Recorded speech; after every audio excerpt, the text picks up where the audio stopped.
Based on the laws existing in states like Tamil Nadu, Gujarat, Uttar Pradesh, you had recently hinted about imposing limits on the fees charged by the private schools. While some private schools certainly charge extortionist fees, they constitute a very minuscule portions of the school. Do you plan any national level legislation on fee caps, sir? See, there is a cost to education. Absolutely. Though government doesn't charge anything in government schools, we incur 1500 rupees per child per month. And if you add midday meal scheme, it is more. So it's nearly 2000 rupees per student per month is the government expenditure. Absolutely.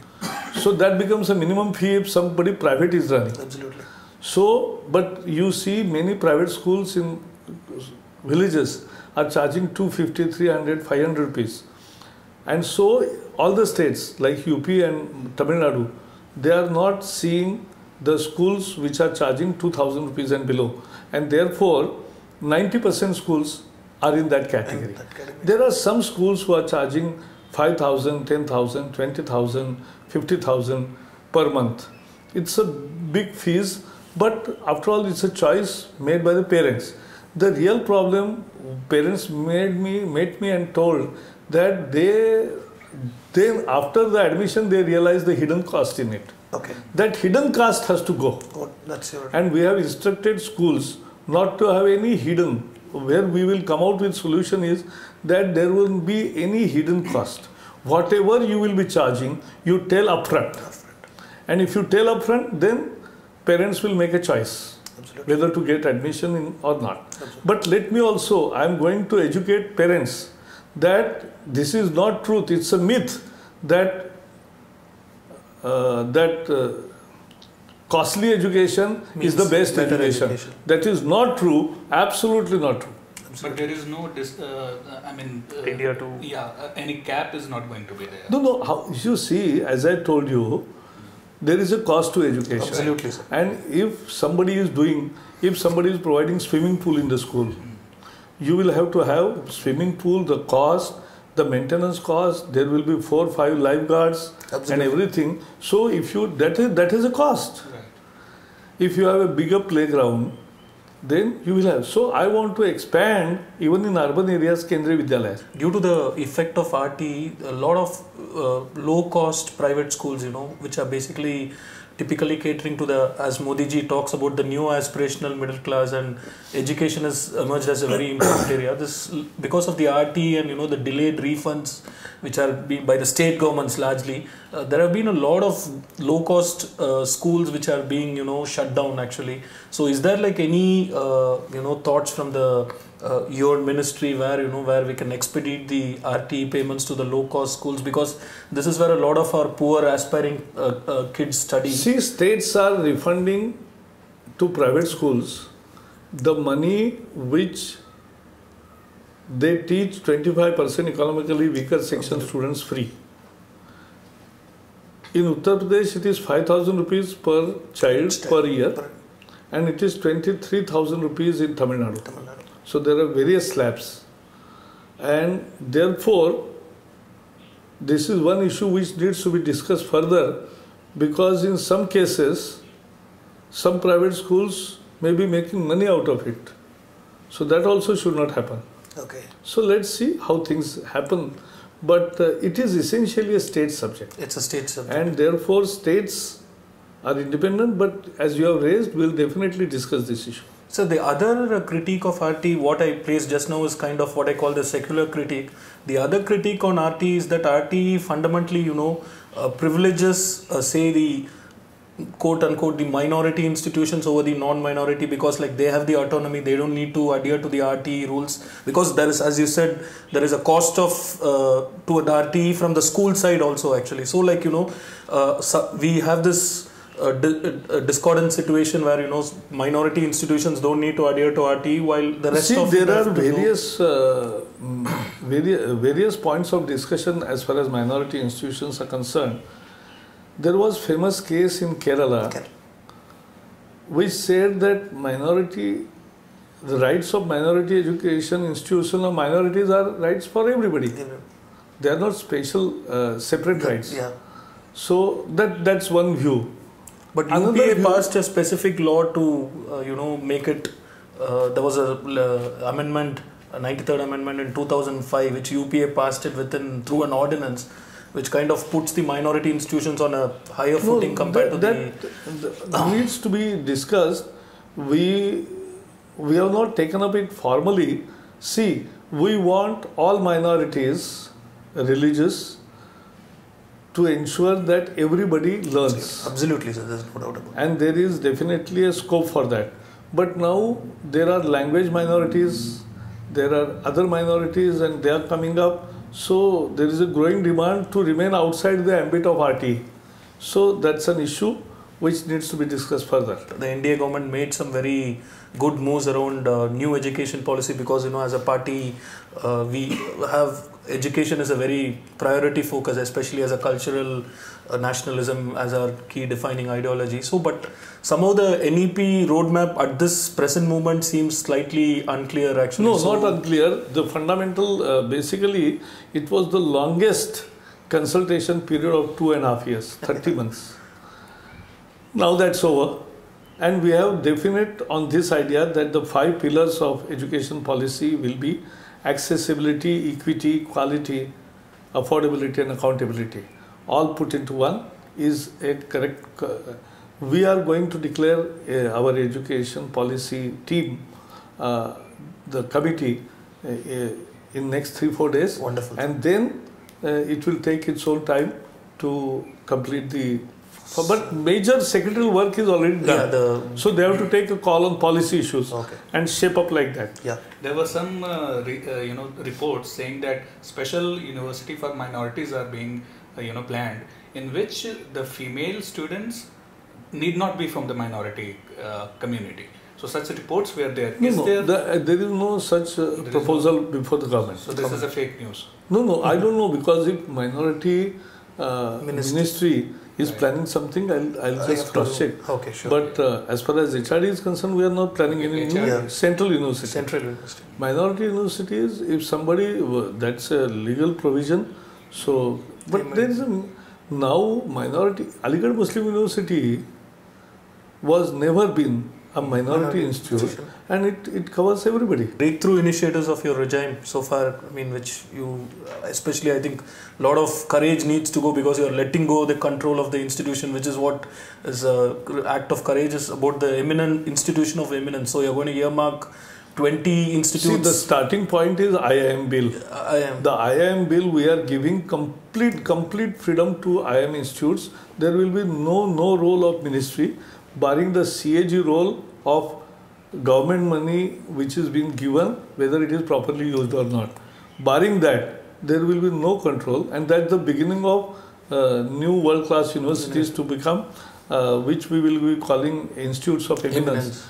And next week, I hope that the cabinet will pass the. Sir, just give us some early thoughts on what will be the level of autonomy. Will it extend to fee fixing, reservation, or the social justice? Reservation, as far as laws of the lands are concerned, they will apply, but there will be complete autonomy on fee, on faculty appointment, faculty, foreign students, foreign collaborations, and all good practices, unconventional ways of teaching and assessing, all will be given to them. So the other thing that kind of concerns a lot of your own party followers and the people who are engaged in there is a feeling that there is a distortion in the way in which the history of the country is taught, and still the NCERT textbooks seem to be very largely biased by the what I call as the the Marxist secular agenda. So as is there any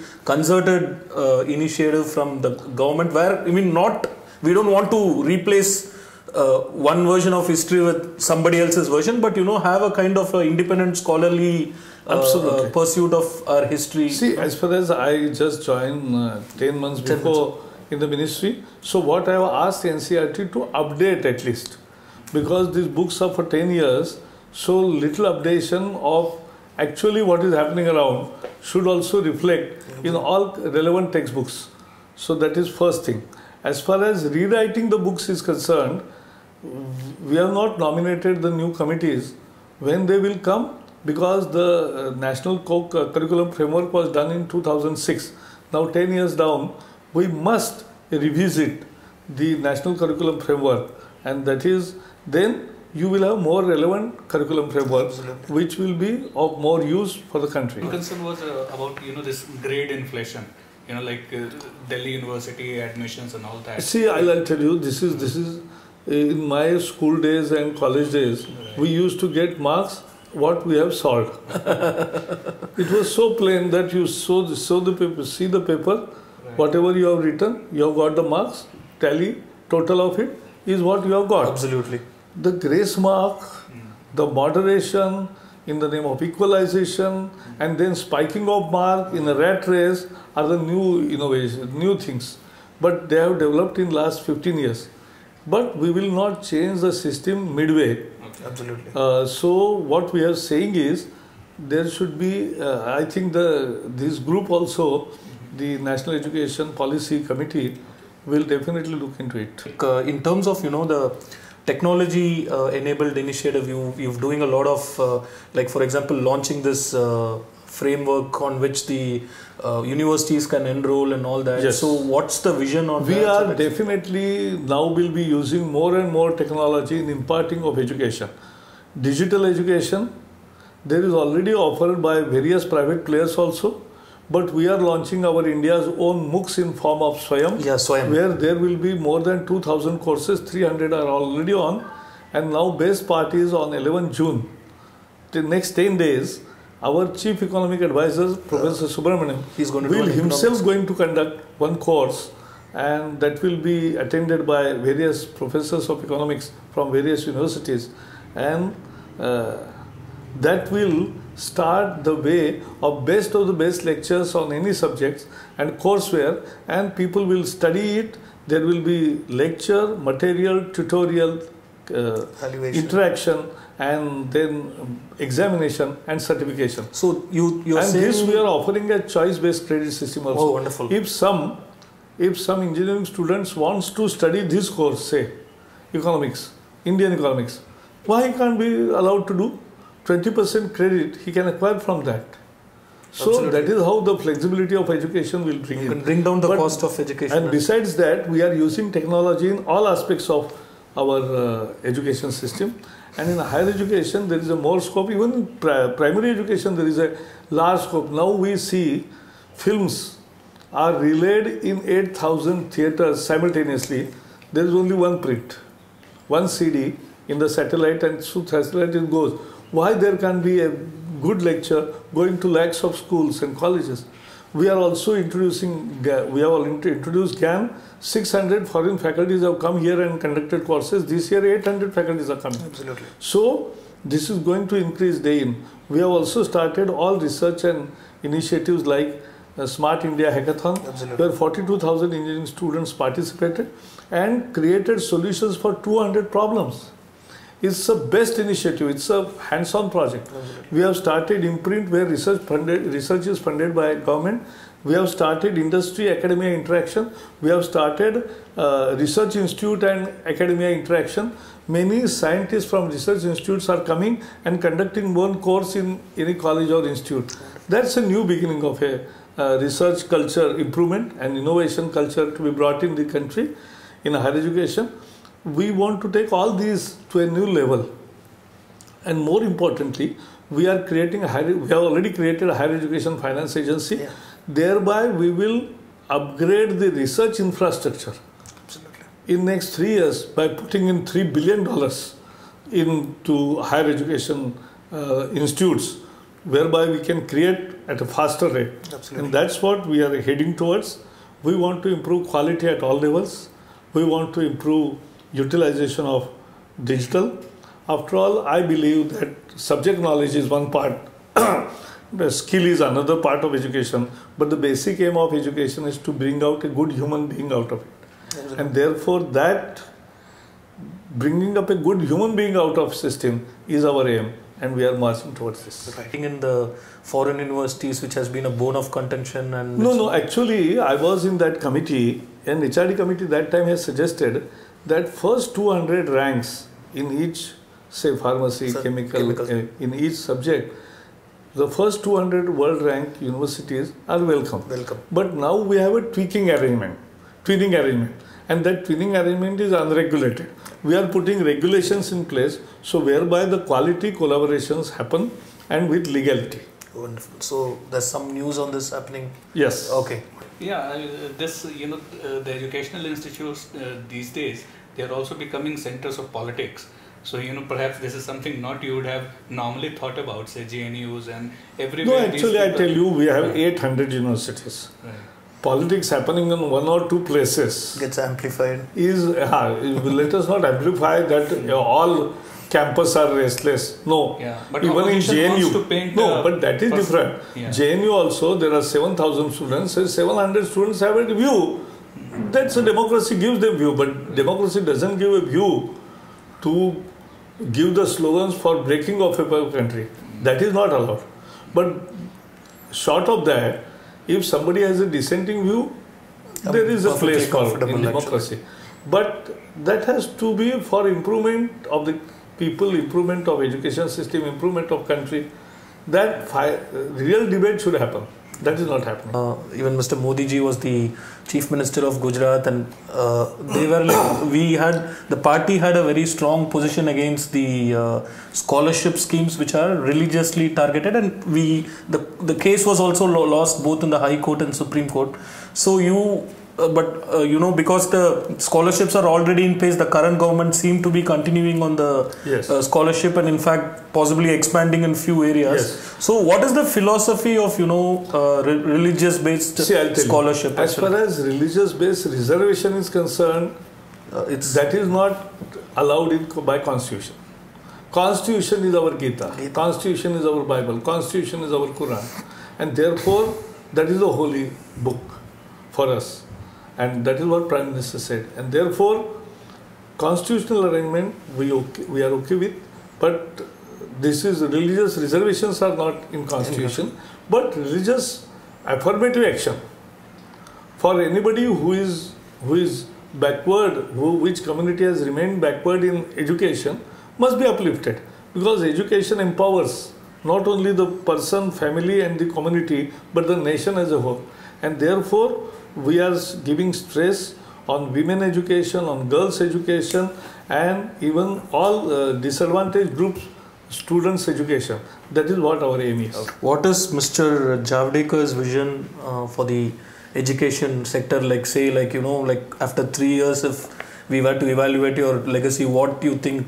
After 3 years, you can say that there will be a marked improvement in government schooling quality. Then second is more and more professionalism and developing the innovation and research culture in higher education. Higher education, okay. In both the streams, improvement of quality all over, bringing in transparency, stopping advocism,